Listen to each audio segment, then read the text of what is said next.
Yeah, so I'm doing a quick deck profile because I am sick of people asking me about this deck. It's okay. I've been using it for a couple months, hardly changed at all. Maybe a couple cards here and there with different things coming out like the expansions and the starter decks for set 10. This is not a set 10 deck. This is a pre-set 10 deck just used in fun events and smaller tournaments. And I would use something different in a bigger tournament, especially with set 10 around. But for now, this is what I'm using. Basic Jiren. One drops. I run a lot because there's a lot of synergy with one drops in this deck. You gotta run this. Kunchi because he gives barrier to everybody, including himself. Vaughn is an amazing blocker. And Topo one drop is there just to be really annoying with my opponent. And there's another reason why I run him, which I'll get into later. Casserole tutors these, gets these out early game. Casserole is amazing because you can get these guys out really early and start building a board. Topo is a negate and he's green like this Topo, and there's a reason for that, which I'll get into. What's cool about him is that if you activate your Awakened Jiren's effect and your opponent clears your board somehow, and you activate your Awakened skill on Jiren's Awakened side, where you don't take any life, if they clear your board and they think they're going to go for game, you can drop this as a negate, and then your effect goes active again. So therefore, you cannot take life for the rest of the turn because you have another Universe 11 guy on the board. Other two drops I run. This is really good at 2. I wouldn't run more than 2. I pretty much get him out every single game because of the super combo that I run. Plus, if I draw him early on, I can play him for free with my front side Jiren's effect because he's a 2-drop or less in my hand, but on the board, he's a 4-drop. Chapel stalls the game. Really good.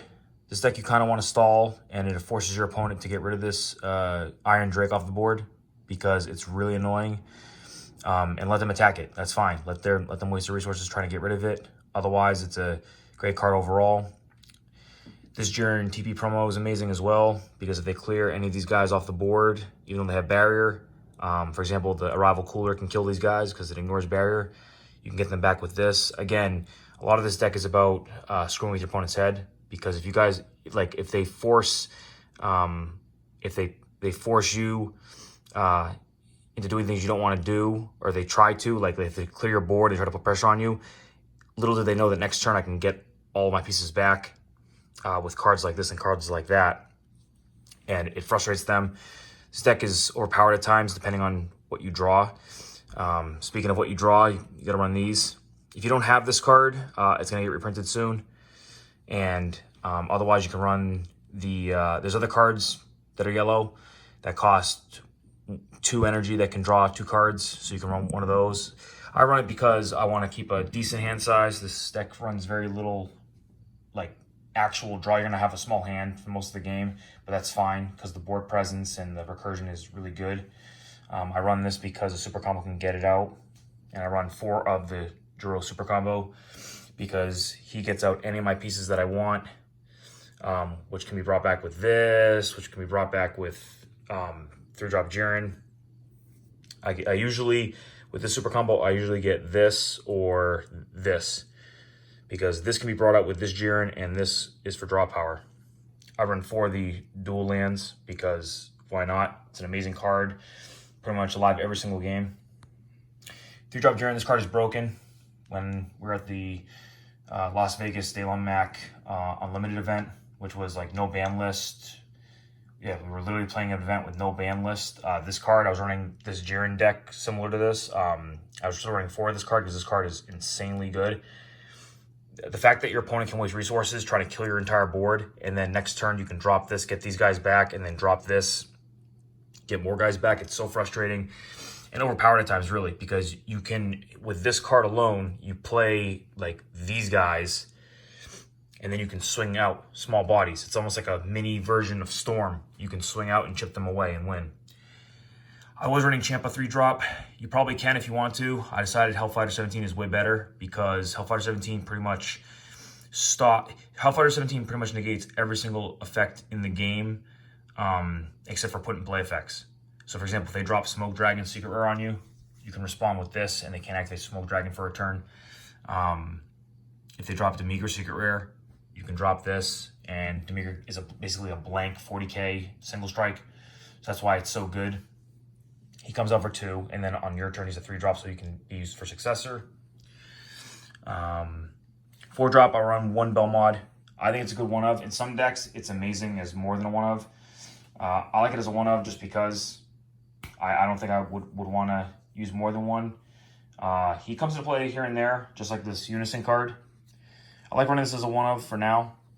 And this deck is pretty insane because it runs no extra cards. You may have noticed that, and that's on purpose because like every card in my hand is pretty much live. Even when I don't play it, like this card is always live. Like late game, if your opponent like missteps, you can easily steal a game with this by dropping this with like 4 counters. That's all you need with this card is 4 counters, and then you can swing for game or pressure them into losing all the resources.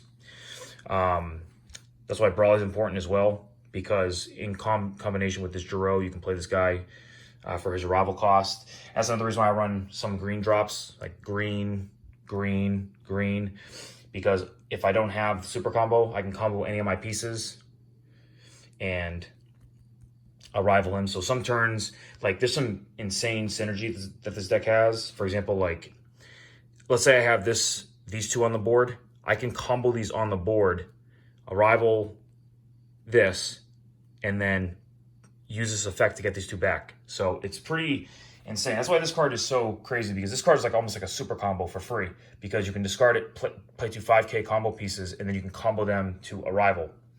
Pretty strong. The big bombs in the deck, you got to run this card. You got to run this 6-drop topo if you're running Successor, just because he clears pretty much every single thing in the game. Don't forget that he negates a skill and then KOs, so he can, and ignores barriers, so he pretty much kills every god in existence. So any guy, even with the indestructible, he gets off the board because he negates their skill, then KOs them. This card's just amazing in general. Of course, the main bombs in the deck are Jiren and Cell. If you're running Successor, I'm sorry to say this, regardless if you're on a budget or not, you got to run this card. Like if you're running green yellow, you have to run Celzino. Celzino has won me numerous games. Anyone that's played competitively can vouch. Even when you're not running Successor, if you're running a lot of green and yellow cards in deck, some people just still run Celzino super rare or secret rare, and he is so busted.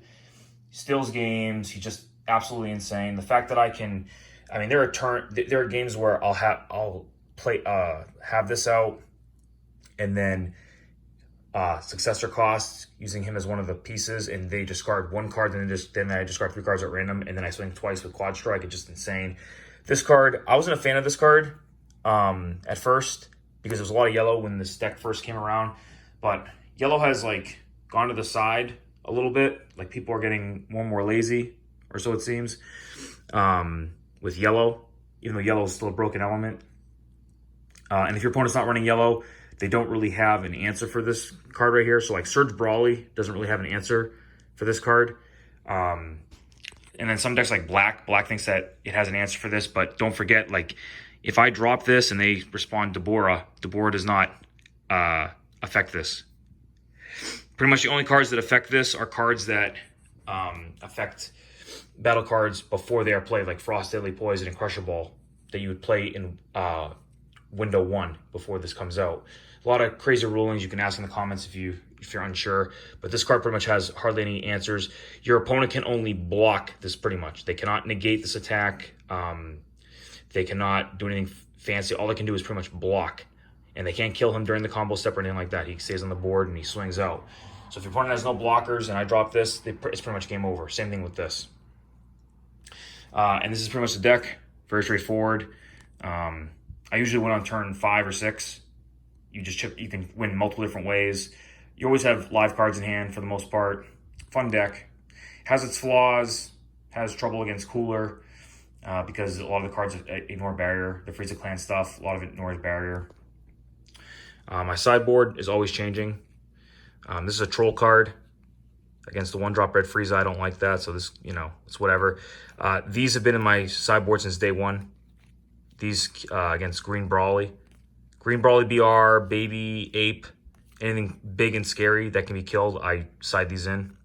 Crusher Ball, staple type card, really good. This card, I was running this in the main board, but then I changed my my lineup. Like against certain matchups, I'll side this card out and put these in. Like for example, if I'm playing against like a certain type of yellow decks where they're gonna crusher ball this, I'll side these out, put these in, let them crusher ball this, because then they discard 4 cards from hand basically. So this card's really good. More Apes against Lord Slug and Green Frieza for hand control. And then I run Flying Nimbus against Rush, even though his Awakened side effect stops the Rush for most part. You can run other things like Black Mass Sand 1-drop. You can run a bunch of stuff, but basic casual deck. Here's my list. Let me know what you think.